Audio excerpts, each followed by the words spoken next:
বরিশালকে হারিয়ে রংপুরের ৩-৩। কখনো নাহিদ রানার গতি, কখনো ফরচুন বরিশালে ব্যাটারদের পরাস্ত করল খুশদিল শাহের স্পিন। তাতে তারা আটকে গেল অল্পতেই। ব্যাটিংয়ে নেমে রংপুর রাইডার্সের দুই ব্যাটার ফেরান শূন্যতে। তবে অ্যালেক্স হেলস ও সাইফ হাসানের শতরান পেরোনো জুটিতে সহজেই জয় পেল তারা।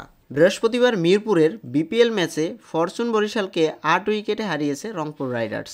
শুরুতে ব্যাট করতে নেমে ১২৪ রানে অল আউট হয় বরিশাল। পরে এই রান তারা করতে নেমে ৫ ওভারের আগেই জয় পায় রংপুর। শুরুতে ব্যাট করতে নেমে ২৫ রানের উদ্বোধনী জুটি পায় ফরচুন বরিশাল।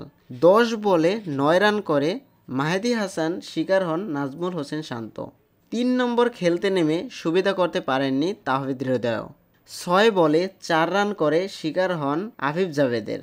চালিয়ে খেলতে থাকা তামিম ইকবালও ইনিংসের খুব বেশি বড় করতে পারেনি। ৫-৪-১ ছক্কায় ১৮ বলে ২৮ রান করে নাহিদ রানাকে ডাউন দ্য উইকেটে এসে খেলতে গিয়ে বোল্ড হয়ে যান তিনি।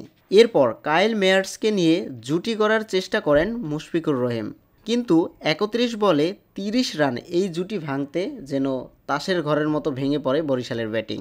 ১৪ বলে ১৩ রান করে খুশদিল শাহের বলে এলবিডব্লিউ হন মুশফিক। ১৪ বলে ১৩ রান করা মেয়ার্স শিকার হন ইফতেখার আহমেদের। রানের তাড়ায় নেমে ০ রানেই আউট হন বিপিএলে অভিষিক্ত আজিজুল হাকিম তামিম। আরেক অভিষিক্ত ও তামিমের অনূর্ধ্ব ১৯ দলের সতীর্থ ইকবাল হোসেন ইমনের বলে মোহাম্মদ নবীর হাতে ক্যাচ দেন তিনি। ৩ বলে ০ রানে ফেরেন তৌফিক খান তুষারও। ১৫ রানে ২ উইকেটে হারানোর পর অবশ্য আর চাপে পড়তে হয়নি রংপুরকে।